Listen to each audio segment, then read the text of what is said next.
Darren, first of all, good news with Rhys Murphy. The appeal obviously successful. Yeah.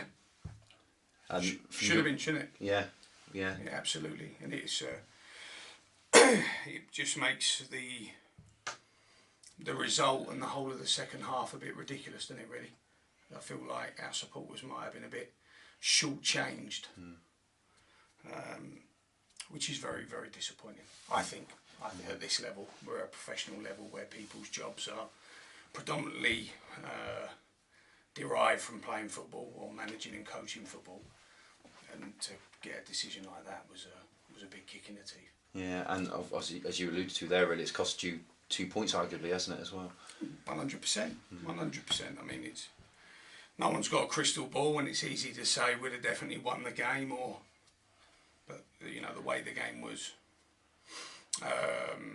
feeling or looking, yeah, definitely, yeah. That's left it probably left a sour taste in most people's mouths, but definitely did mine, definitely. And there's obviously nothing you can do about it, is there? It's just one of those things you have to accept, which is probably more frustrating from a point of view. I don't really have to accept it.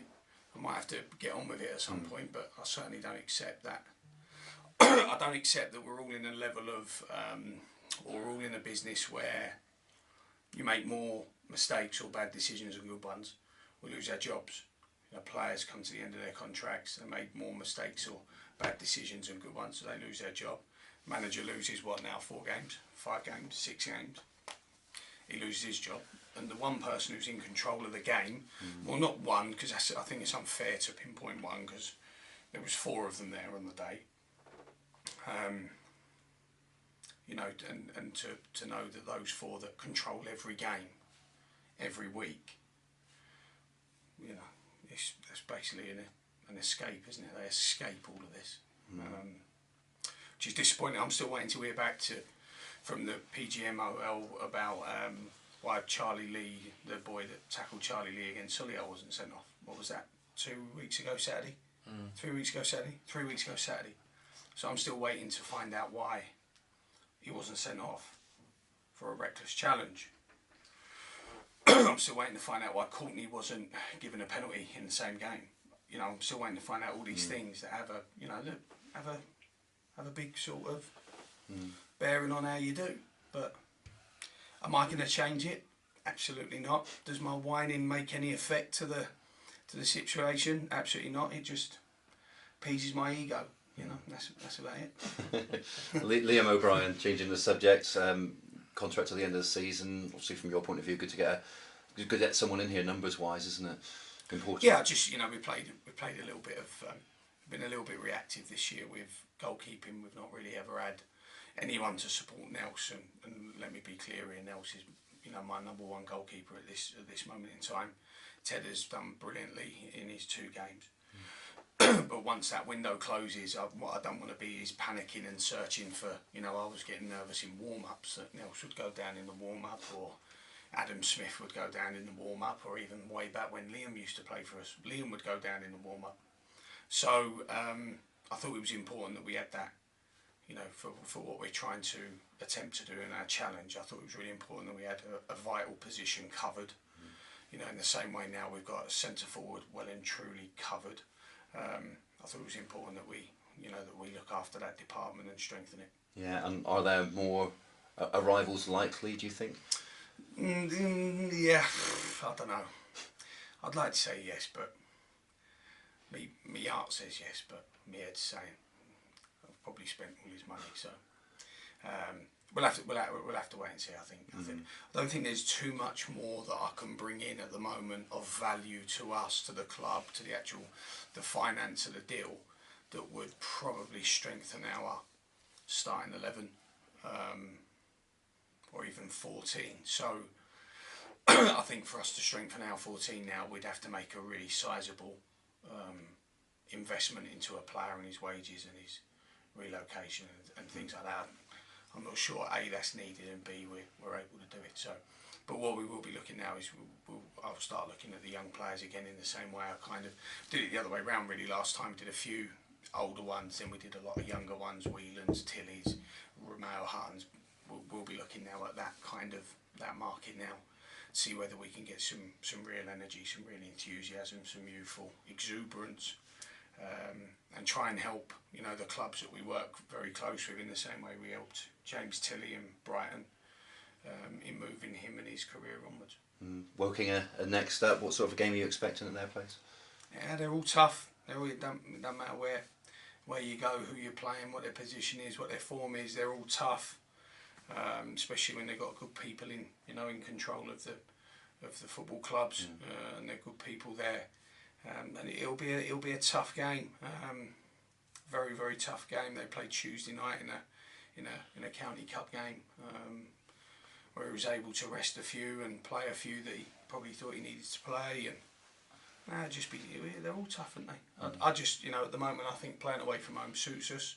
I think the quality of pitch away from Hewish Park is of better standard. I think we actually play better football away from home. Another tough one. I mean, 15 really, really tough games to go now. And of course, you won the reverse fixture. Is that too far gone? Do you look at that at all? I think you can look at. That if the players are generally the same, the manager's the same, but it'll all be what happens from 3 o'clock on Saturday. I mean, that's the biggest thing. We see consistency. I mean, I'd like to think with a team like ourselves that have only incurred, I think we've incurred 8 losses in the season so far, and I think we had 3 of those in August, so we're probably saying 5 losses since the start of September, which is pretty decent return. I'd like to think we're one of the consistent sides. What gives me great encouragement is the goalkeeper's playing well. We've got another goalkeeper here. We've got Nels working hard to get back, and we've got 4 very, very fabulous forwards.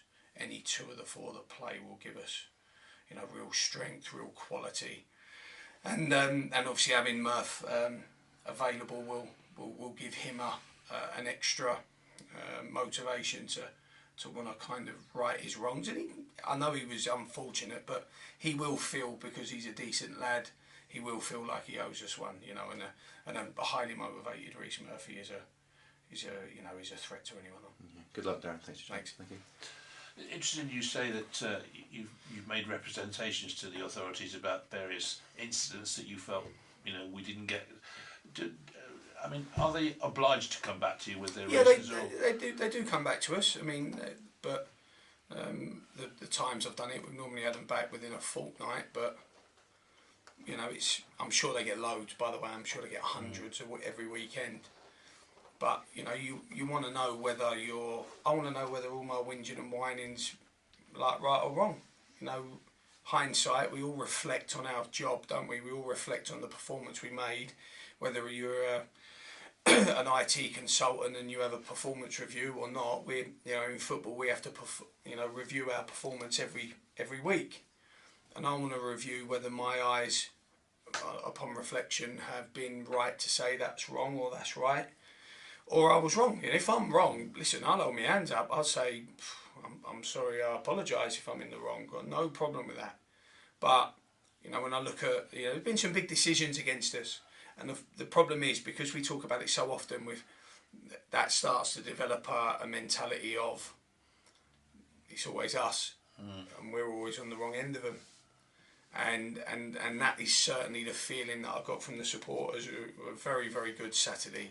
It's just a shame that such a decision took all of the kind of the comments and the observations of the game. But I'll wait and see what they say. I did one earlier in the season, ironically, with Courtney and a penalty, and they said, yeah, we should have had a penalty. Didn't get that penalty.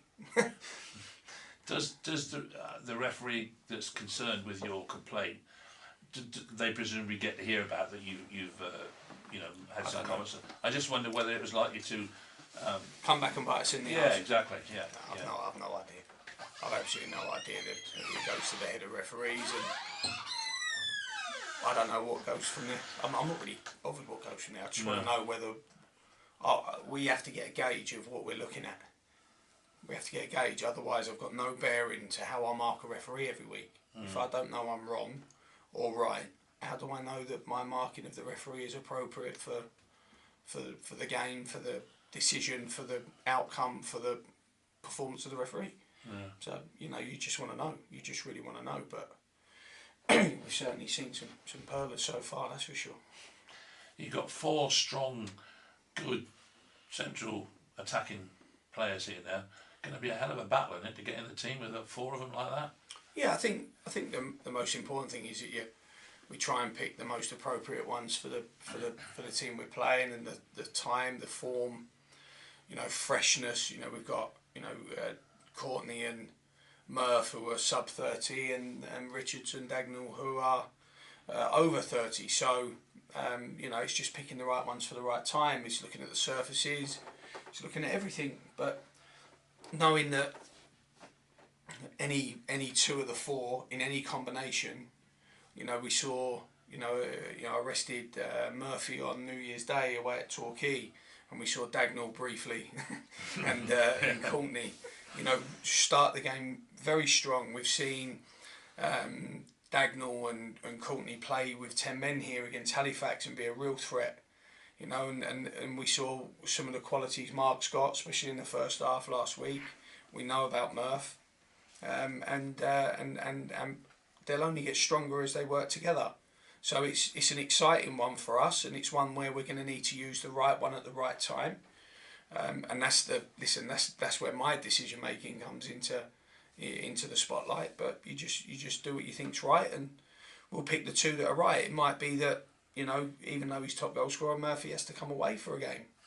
But if it's right for the team, then I couldn't care about who scored goals or what they've done. It's nice to have it. You can't have enough good forwards, and then you throw Jimmy Smith into the mix, and Jimmy's as good as a forward really with his record, and yeah, we do look strong, very strong. As you said, 15 hard games left to go. At what point do you think you're going to be really beginning to think, now we can do this? I mean, I've thought that. I've never thought anything other than we'll win today. So I've never been of a mindset that we can't do something. I've never once sat here in any position, we win 6 games, 7 games in a row. I never sat there thinking we're going to run away with this league. And when we were 3 without a win, I never thought, oh blimey, we're in real trouble here. So just 15 separate rounds, like a fight. And if you win the majority of your rounds, you win your fight. If you don't, you lose your fight. It's I don't know any other way really to look at it. What's been nice is, like I said earlier, is we've only incurred the 8 defeats so far in our games, which I think is is strong work. We're looking at kind of 1 defeat every 4, maybe in a bit games. And we've been pretty consistent throughout, especially since September, especially since the first window kind of came to a conclusion. I thought we'd be very strong, and we've had some big wins, and what we've got to keep trying to do is reinvent those spirited displays. If we perform in the same manner in which we have done in the 4 games with 10 men, where we've taken 8 points from 12 games, we'll be fine. We'll be absolutely fine. Do you scout any of the opposition teams when they're coming, before you play them, or? Yeah, of course, yeah. Yeah. Well, you personally, or do you have somebody do it for you? No, we do it together. Yeah, we all do it together. We've all got to see the same thing, haven't we? Yeah. We've all got to see what we're doing. A lot of the time it changes. A lot of the time you prepare all week. You think someone's going to play a certain player, someone's going to play a certain shape. You turn up, especially here when we play at Hewish, and all of a sudden it's a different shape with different players. But that's the beauty of it, isn't it? That's the art of it. I've always been a believer that if you can be, consistent in the way you play and the shape you play and the players you play generally, then you develop greater links and relationships, and you develop bigger performances based on those relationships. So, we've been pretty consistent with what we do, and for us it's now player performance and player form, and making sure they're as fit, excuse me, and as happy and as motivated as possible going into the last bit, because the rest of it's tosh really. It's all nonsense. I'd rather have a happy, fit, motivated player than work every hour of every day on our shape and nonsense like that. So, you know, it's making sure that Reece and Mark and Court and Chris and the goalies and everyone is just at their very, very best at the most important time of year. Woking have been on not such a good run as late. I mean, they're obviously going to be pushing to get back at you. Are you expecting a hard game? Yeah, but I think that is, you know, you lose one, you want to get back on it, don't you? Yeah. You lose 10, you want to get back on it. Well, the pressure of winning is the same anywhere. I don't feel any different now than I did when I was trying to keep Stevenage up in the Football League when I was caretaker. The pressure to win is just always there. It's always hanging over you. You either learn to live with it or you learn that you haven't got that emotional stability to deal with it. But, you know, we just got to keep trying to play well. We've got to keep players in form. We've got to keep players fit. Every team we play will, I think, raise their game for us because I think we're a good side. And we've just got to make sure we keep bumping up our own performances. For example, I thought the first 15 minutes of last Saturday was absolute dire, and then I had to have a little, we'll say, hissy fit on the sideline.